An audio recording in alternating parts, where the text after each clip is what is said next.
Hugh put out his hand. Thank you for joining me for part 2 of the reading of chapter 26, Goatfoot God. Hugh put out his hand. Jelks Ben handed the censer to him. Now, a censer is a thing in which the inexperienced can get away very badly tangled, but Mona, who had expected to see red-hot charcoal all over the sanctuary, observed that Hugh handled it with the silence of an expert. There was no clashing of metal as it swung to the steady jerk of the wrist, no looping or twisting of the perverse tangle of the chains. Standing in front of the cubical altar, he sensed it in due form, catching the fuming censer with a musical clash on its own chains at each return. 5 swings to the left and 5 swings to the right, instead of the orthodox 3 that affirms the Trinity. For 5 is the number of man and 10 is the number of earth, according to the Kabbalists. 10 musical clangs rang out in the shadowy darkness, regular as the chiming of a clock. This task finished, he looked round helplessly at Jelks, as if not knowing what to do next.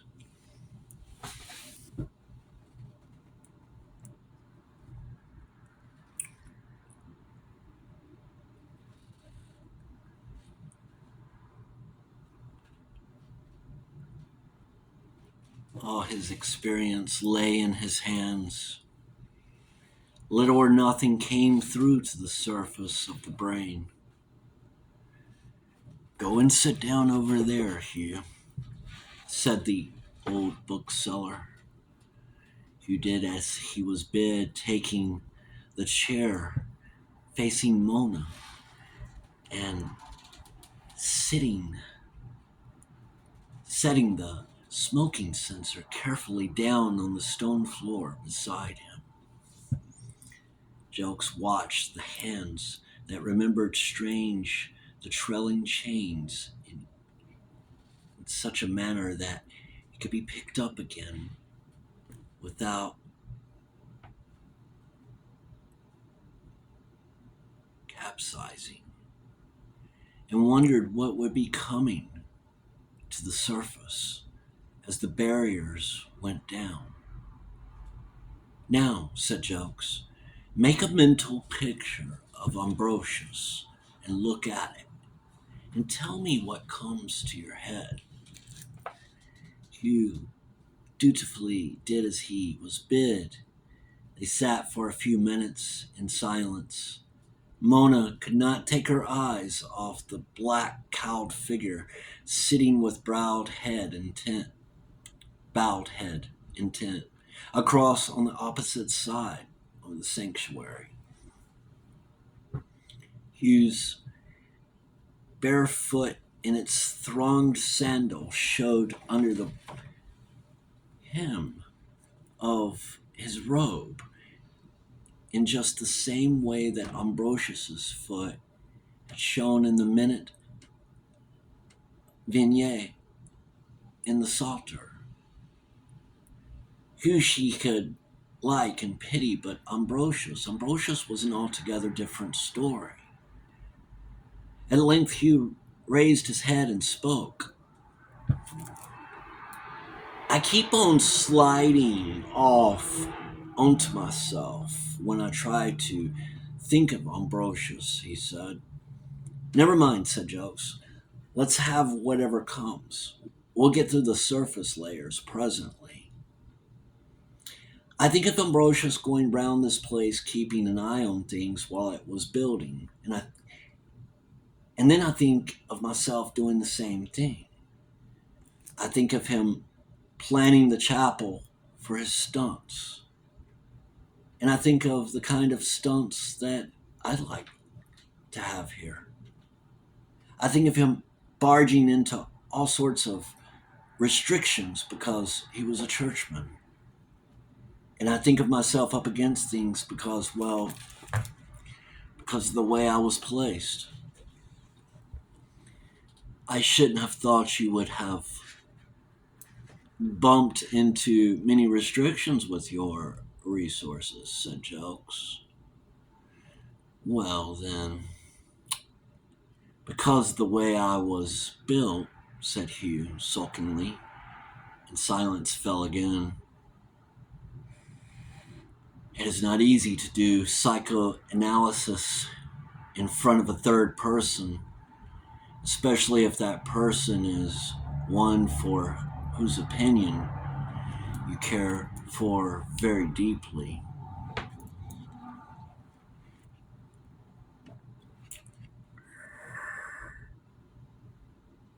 Go on, Hugh, said Jokes. It's like a tooth pulling, but go through with it. I was just thinking, said Hugh, what Ambrosius would have done if he'd been me. That's to say, if I'd had Ambrosius's temperament, or he'd had my opportunities. I think he'd have gone through my restrictions like a clown through a paper hoop. What would he have done? Well, to start with, he'd have made short work of my family. You seem to have made pretty short work of them yourself recently. That's Mona's doing. They used to come between her and me. They tried to. Hugh pulled up abruptly, furious at his unguarded utterance. What else would Ambrosius have done as well as turf your family, said Jokes tactfully, easing him off the sore point before the resistance could rise and jam it. Well, Hugh hesitated. I expect he'd have got onto my wife's game early in the proceedings and turfed her too. Do you think he'd ever married her at all? Difficult to say. I was only a youngster, and by Jove, she knew how to get her fingers on your nerves. I doubt if any man that ever wore trousers would have seen through her right away. Women would, I dare say, but men wouldn't. It's awfully easy to throw dust in a man's eyes, so far as I can see. But I don't suppose you realize that, TJ, being these parts, being three parts of a priest yourself. No, that was never one of my problems. Plain as a pike staff and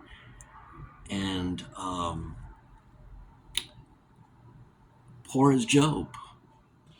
How long do you suppose Ambrosius would have stood your wife? Not long, I reckon, if she played him up the way she played me. But then she might she might have she mightn't have played Ambrosius up. Mona gasped. That was that was exactly her sentiment. How do you reckon he'd have disposed of her? Said Jokes. Some way I did. Killed her. Good God, Hugh. What do you mean? Hadn't you realized I'd killed my wife? But you didn't. You're you're you're imagining things. She died in a motor smash when you were miles away. I bought a car for Trevor that I knew he shouldn't handle. It was a kind of practical joke, and and a 60 horsepower practical joke is, well, not funny. Did you realize what you were doing? There's a little imp inside me, TJ, that does things occasionally while I look the other way. And there's another thing you'd better know. If I had a row with someone I really cared about, I could imagine myself turning pretty nasty. I couldn't imagine you doing that, Hugh. You ask Mona. She knows me better than you do. She's got no delusions about me, if you have. I could imagine myself getting my hands onto someone's throat and not taking no for an answer. That is, if I were in my Ambrosius personality. What is the relationship between you and Ambrosius, Hugh? Dunno, TJ. He bloweth where he listeth. I've got to the point where I can invoke him, but I can't control him. And therefore I'm afraid to invoke because of the consequences to other people. Don't you worry about that, laddie. You fetch Ambrosius along, and I'll undertake to control him. TJ, I'm 34, and you're rising 70. Besides, you aren't here all the time. There was an awkward silence. Then Mona's voice came to them out of the shadows. I can manage Ambrosius. You gave a short laugh that had no mirth in it. Yes, I bet you can. I let him have his own way. Mona's voice came again. What would Ambrosius do if you gave him his head, Hugh? It is no good thinking about that, Mona, because it isn't a practical proposition. And what would you do if Ambrosius backed you up? You thought for a moment. I'd go for the invocation of Pan. That was my original idea. Only that isn't a practical proposition either. For if I go for the invocation of Pan, Ambrosius would get the bit between his teeth. Then, shall we say, then Pan and Ambrosius are really the same person? No, I don't think so. Pan is a god, isn't he? Have you ever heard of the idea of the Christ within? Yes.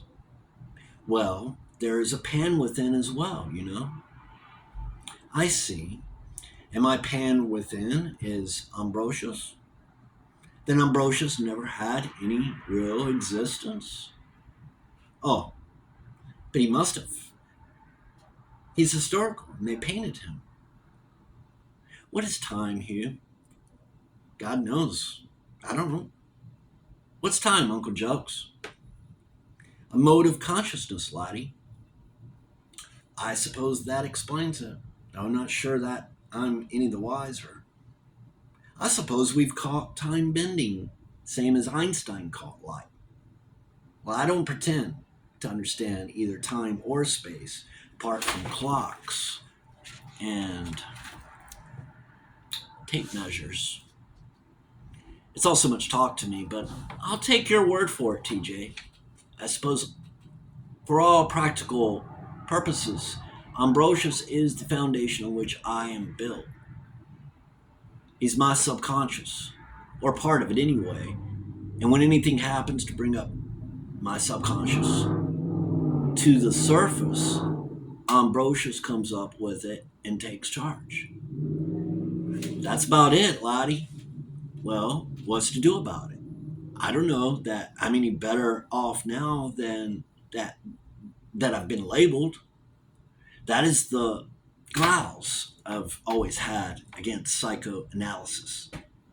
But I'll tell you one thing, TJ. It's my solemn conviction that Ambrosius is normal, and it is Hugh Paston who is the pathology. Hugh, you've spoken the sober truth. And if psychoanalysis went to work on that assumption, they get some cures, which is more than they do now. Ambrosius is the real you, and he was made what he is by experiences in a past life. But hang it all, TJ, we can't let Ambrosius loose on polite society. I know Ambrosius if you don't. I, that's the difficulty. I can cope with Ambrosius, came Mona's voice from the shadows. No, you can't, said both men, hastily and simultaneously. Yes, I can, said Mona. I'm not afraid of Pan, if you are. I never dream of letting you try to cope with Ambrosius, Mona, said Hugh. He's not a man. He's a fiend. Starving men are dangerous men, said Mona. And liable to turn cannibal, added Jokes. Tell me, Hugh, he continued hastily, hoping to change the subject. What are the things that bring Ambrosius up with you? Danger, anger, and Mona, said Hugh curtly. Before poor Jokes could make another cast, Mona spoke again. It is my turn to be psychoanalyzed now, she said, and I'm going to psychoanalyze my daydreams. They are just as useful as night dreams if you know how to take them. When I was little, I used to imagine myself racing over hills with a boy who was my brother. As we lived in the very center of an industrial town in the Black Country, and I was an only child, it isn't difficult to trace the root of that dream. When I got older and went to school, I was tremendously fascinated by the Greek myths and legends. Fairy tales did not amuse me in the least. Neither did stories from English history. But the Greek myths fascinated me, and I fitted my daydream into them. Instead of running over the hills hand in hand with a brother, I was a Bacchanti. Bacchanti. I was a Bacchanti, going out to look for Dionysius, or that's Dionysos. Yeah, Dionysos. And the boy playmate was a Greek athlete who followed me because he admired me. I wrote nothing, or I wore nothing but the fawn skin because I loved to feel the sun and air. What do you trace that to, said Jokes? Mother making me wear wool next the skin, said Mona tartly. That daydream lasted a long time, she went on. I put myself to sleep with it every night for years. Then, when I learnt of the mysteries from you, I became a priestess, a pythoness, and the Greek athlete became the high priest who used me as a pythoness. That is all I remember. I have got no medieval memories, but Hugh has. Now, Hugh, you take up the tell. What were your daydreams? Good Lord, I never had any. I haven't got any imagination like yours. Treat Ambrosius as a daydream and tell us about him. Yes, I might do that. That's a bright idea. When I think of Ambrosius as real, he scares me. And when I think of him as imagination, I feel foolish. But I can treat him as a daydream, all right. Well, I think Ambrosius was a solitary, supercilious, sort of blighter when he was a lad. Kept himself to himself and felt superior in spite of being looked down upon locally because He was a flight of fancy. I think that wherever he was, he felt he didn't belong. Then they wanted to shove him in the church, and that suited him well enough because he got nothing to hold him outside it. Then I think as he got older, he got it in the neck over women. Not because the old abbot didn't ride him on a loose rein, but because he couldn't find a woman to suit him. He used to have a nightmare of a particular type of woman, and he couldn't find her in the flesh. And no one else was was any use to him. It's a funny thing. But if you don't get just the right type of woman, rows of others are no use to you. I know because I've tried. I'm not such a fool as to believe in one life, one love sort of thing, but there's one type, or at any rate, there's one particular factor you look for without quite knowing what it is. You don't know what you do want, but you do know what you don't want. Sorry, Mona, to be spilling my innermost gubbins in front of you like this, but if Uncle Jay will stir up my subconscious with a pull, what do you expect? Have you got anything about Greece? Said Mona abruptly. Well, now, I'll tell you, but you're getting onto ticklish ground again. What with a few ideas I'd picked up from you and Uncle Jokes, and the remains of what was called by courtesy my education I had as a master, as a matter of fact, been constructing a Greek fantasy. I was thinking how awfully interesting it would be to try you out as a pythoness or priestess or whatever it is. I could see you walking in a procession, looking as if you came off a Greek vase and carrying whatever it was that the priestess carried in the processions. And I could see you and me up at an altar doing a ceremony together and bringing Pan through into manifestations, getting a descent of power, don't you know? Like the tongues of flame at Pentecost. Jokes think to stars that even in the classics, a public school education had its limits. He hastily cast about in his mind for some sliding or siding into which he could shunt Hugh out of harm's way, but before he found it, Mona spoke again. So your daydreams and mine have met, Hugh? Yes. Came in a low voice from under the cow. Then let's go through with it. If you will come outside, I will dance the moon dance for you on the grass in the moonlight. I'd sooner not, if you don't mind, said Hugh in a low voice. Come, said Mona, and dropping her heavy dark wraps, she went walking down the aisle, her thin, soft draperies fluttering and her golden sandals gleaming under the hem. Hugh came.